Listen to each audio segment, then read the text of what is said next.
Brothers and sisters, it's great to be with you today. May God bless you, and may God bless and protect all of us as the world is taking off into the final days here.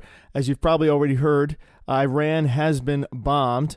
I repeat, Iran has been bombed, and they're still, tying down exactly who did that. But as we're going to see, this is biblical prophecy being fulfilled. So I'm not going to spend too much time on the actual bombing side of it because there's plenty of people doing that, and you can check that out more for yourself. What I'm going to get into is the biblical side of it because that's where we need to be focused, is what is God doing here. But basically, just in short, from what I've heard so far, at least seven cities have been struck by drone strike.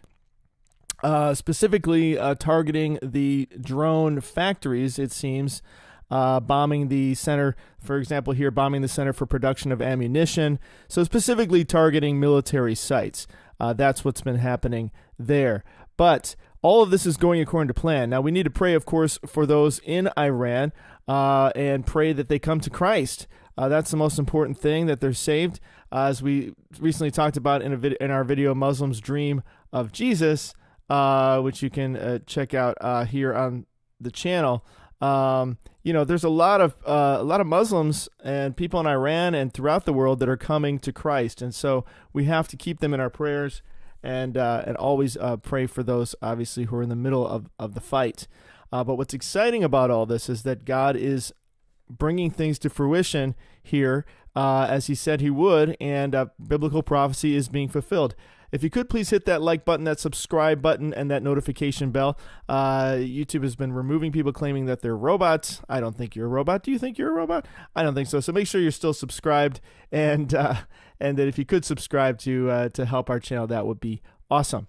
So let's talk about Iran, shall we? Okay, now Iran is there in the Middle East, as you can see to the right, and Iran was known in the Bible as Persia, or specifically Media and Persia, but the Persian Empire is what filled Iran there, as you can see. And so that is what we're looking at there between Iran, just to kind of go back and forth there for a second so you can kind of see the overlay of those two.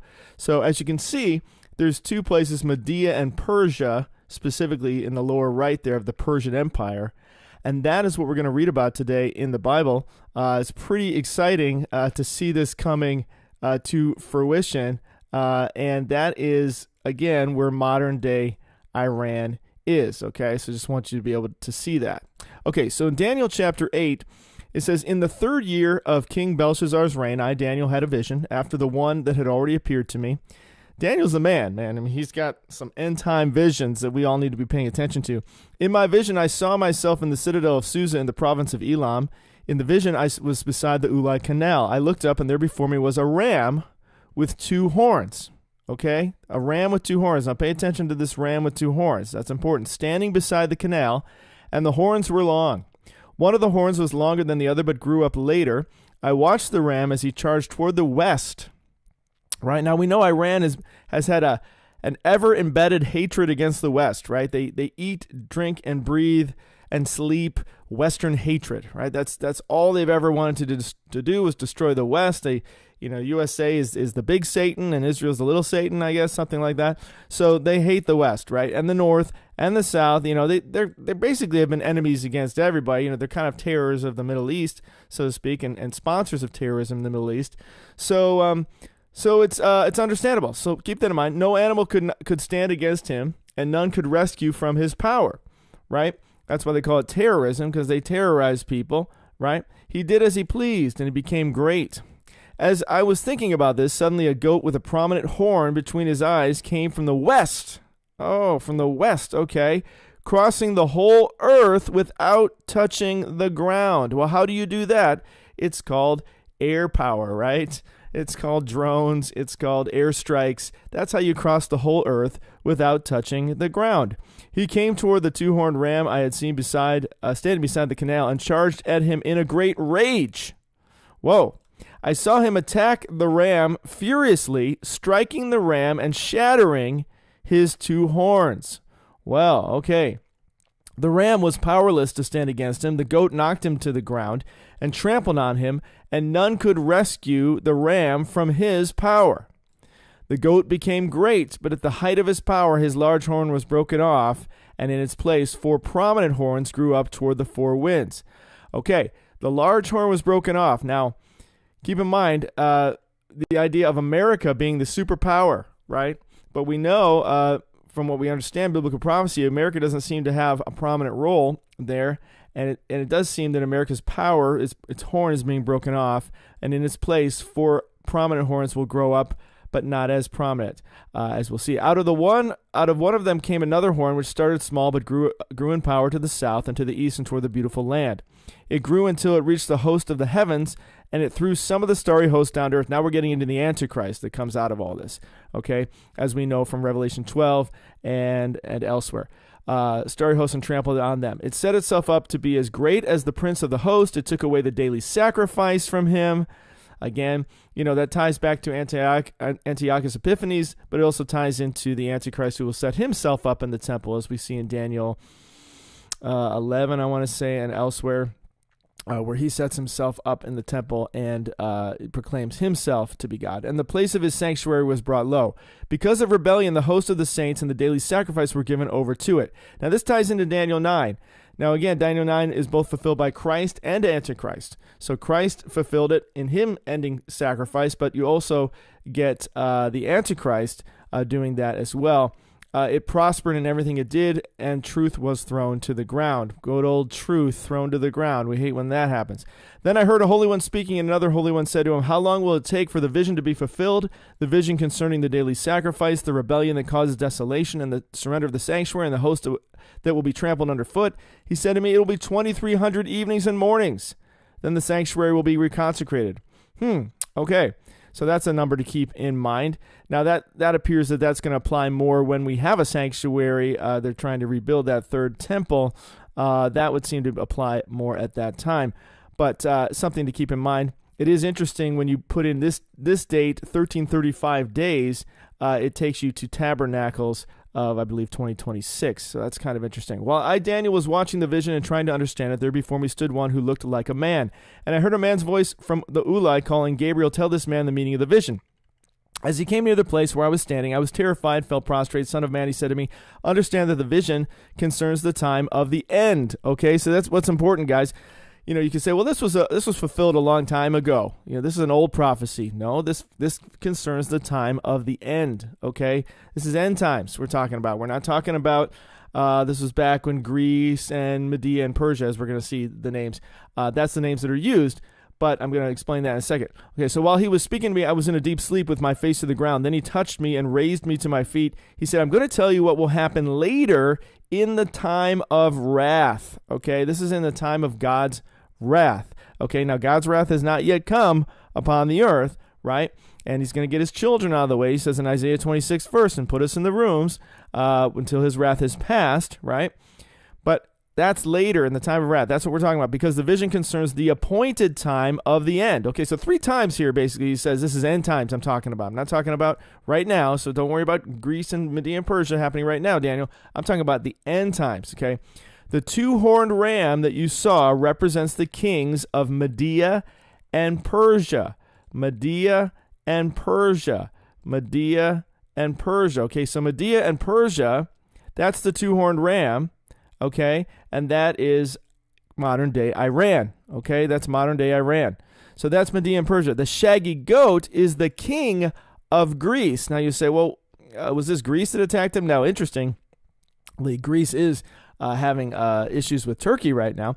So, but you have to look at this in a prophetic way, okay? Because listen to this: the shaggy goat is the king of Greece. The king of Greece doesn't say Greece; says the king of Greece. Says, and the large horn between his eyes is the first king. Okay, the first king. Now we have to understand, like, modern day Westernism rose out of Greece and Rome. Right, they were the West of that time, and then a horn grew out of that time, and became that first king. It says the 4 horns that replace the one that was broken off represent 4 kingdoms that will emerge from his nation, but will not have the same power. So no nation is ever going to have the power that America has had on the earth ever again. So if we're to make the argument, and again, it's a proposition, okay, you always have to be firm on the word, flexible in all else, right? So we're looking at the word, we're saying, okay, we know this is at the time of the end, so he's not talking about during his time, and saying the king of Greece, a large horn that grew between his eyes, is the first king, okay? And that's the horn up here that he talks about. He says, I looked before me, let's see, a ram, one large horns, grew up later, that was the ram with 2 horns. But the goat with a prominent... Oh, here it is. Suddenly the goat with a prominent horn between his eyes came from the west, okay? So we're talking really about the horn. We're not talking about Greece, okay? We're talking about the horn that grew out of Greece, okay? So it grew out of the west. That was Westernism of his time. And then the horn that has grown out of it, from which will be destroyed, and then 4 smaller horns will grow up, but not as powerful, right? As it says here, that they will not have the same power, right? So no one's ever going to have the same power America ever had. So once that horn is destroyed, you'll get 4 smaller kingdoms. It would appear, you could argue, but they won't be as powerful. In the latter part of the reign, when rebels have become completely wicked, a stern-faced king, a master of intrigue, will arise. Now we're talking again about the Antichrist. He will become very strong, but not by his power. He will cause astounding devastation, will succeed in whatever he does. He will destroy the mighty men and the holy people, right? Revelation 13, where he's able to conquer the saints. He will cause deceit to prosper, right? It's all about lies and propaganda, and he will consider himself superior. When they feel secure, he will destroy many and take his stand against the prince of princes, right? Standing against Jesus. Yet he will be destroyed, but not by human power, of course, because it will come from Christ. The vision of the evenings and from God, the vision of the evenings and mornings that has been given is true, but seal of the vision, for it concerns the distant future. The distant future. Okay, there it is the 4th time. Distant future. Okay, Daniel was exhausted and lay ill for several days. Then I got up and went about the king's business. I was appalled by the vision. It was beyond understanding. Well, yeah, that's because he doesn't live in the times that we're living in. But that is what's going down, guys. The 2-horned ram has been attacked. Okay, now I'm not saying that it's necessarily the total fulfillment of that prophecy, but it's certainly an opening salvo. It's easy to say that this 2-horned ram that is the kings of Media, Persia, or Iran has been knocked over or has been attacked, right? Now, they haven't been completely obliterated, but they certainly have been attacked, and the game is on. And so, as we know, Iran is the ally of Russia now. They've made that very public. We're allies now. We're working together. You know, Iran's been sending them drones for the Ukrainian war. And so now, how does Russia have to respond? Well, this is their ally that's just been struck, right? Before they were striking in sort of middle land, Syria, you know. Syria is kind of like the middle ground, you know. Not quite an enemy, but not quite a friend. You know, sort of a friend of Russia, but not quite in the same relationship that Iran currently has with Russia, where they're literally supplying them with weapons for this current war. So this is really as much an attack on Russia as it is an attack on Iran, because now they're allies in this one united front, this one war. And so this is another way they're being attacked, as they're attacking their drones that are being sent to that war. So what's Russia going to do now? What do you suppose? How do you think they're going to respond to this? Well, that's where we get into Ezekiel 38 and 39 prophecy being fulfilled, where it says, "The word of the Lord came to me, Son of man, set your face against Gog, the land of Magog, the chief prince of Meshech and Tubal. Prophesy against him and say, this is what the sovereign Lord says. I am against you, O Gog, chief prince of Meshech and Tubal. I will turn you around and put hooks in your jaws and bring you out with your whole army, your horses, your horsemen, fully armed, and a great horde with large shields, large and small shields, all of them brandishing their swords. Persia," right? That's Iran. "Cush and Put will be with them, all with shields and helmets. Also Gomer with all its troops, and Beth Togarmah from the far north with all its troops, and many nations with you." See, Putin may think he's in control. He's not in control. This was prophesied a long time ago. Now, God knew what was going to happen, but God is ultimately in control.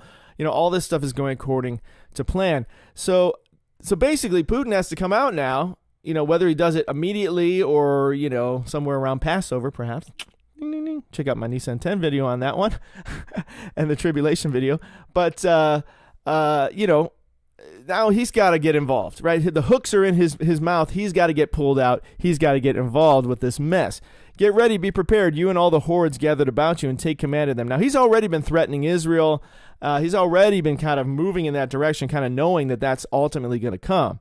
So how quickly he responds here will be interesting to see. But that's what's going to happen, guys. It's happening, and it's going to happen, okay? After many days, you will be called to arms. Okay, so now it says, get ready to be prepared, you and all your hordes. After many days, you will be called to arms. So that's interesting. Think about that. We're almost a year into the beginning of World War III, really, but with the Ukrainian invasion, right, which happened February 22nd, we're going into February now. So after many days, you'll be called to arms. In future years, you will invade a land that has recovered from war, right, because Israel has recovered from war. Their last real war, I think, was the 6-Day War back in 73, or I think that was the last one, the last actual war that they had. They've had, obviously, the whole Iron Dome and that kind of stuff going on forever, but in terms of their war, so they've been chilling. Whose people were gathered from many nations to the mountain of Israel. We all know about Aliyah to Israel, right, where all the nations are coming back, the diaspora, and they're all coming back to Israel now, which had long been desolate. They've been brought out from the nations, and now all of them live in safety, right? At least they had until until now, I guess you could say. They had been living in relative safety. Of course, again, they've had their little skirmishes, but more or less, they've been able to prosper. You and all your troops and the many nations with you will go up, advancing like a storm. You'll be like a cloud covering the land. Once again, pointing to air supports, right? We're pointing to Air Force, drones and Air Force, because they're a cloud covering the land. So it sounds like they're coming from above. This is what the Sovereign Lord says. On that day, thoughts will come into your mind, and you will devise an evil scheme. He's probably like, oh, man, this is my chance. I'm going to take Israel. I'm going to get their natural gas. I'm going to get their oil. I'm going to get all that stuff. You'll say, I'll invade a land of unwalled villages. I will attack a peaceful and unsuspecting people, all of them living without walls and without gates and bars, which is how Israel currently is, right? I mean, they do have, I guess, some walls, but think about it. If he's going over an air, by air, like a cloud covering the land, he doesn't really need to be concerned about that. I'll plunder and loot and turn my hand against the resettled ruins and the people gathered from the nations, rich in livestock and goods, living at the center of the land, right? And they do kind of live, Israel kind of lives in the center of that land. I don't know if you can see it here, but they're kind of right in the middle of everything. So that's kind of interesting too. Okay. Sheba and Dedan and the merchants of Tarshish and all her villages will say to you, have you come to plunder? Have you gathered your hordes to loot, to carry off silver and gold, to take away livestock and goods and seize much plunder? Right, because they have a lot of plunder these days. Therefore, son of man, prophesy against and say to Gog, this is what the Sovereign Lord says, in that day when my people in Israel are living in safety, will you not take notice of it? And by the way, Gog also is called the Prince of Rosh or Russia. It doesn't reference it here, but if you go back to the original text on that, you'll see that. You'll come from your place in the far north, you and many nations with you, all of them riding on horses, a great horde, a mighty army.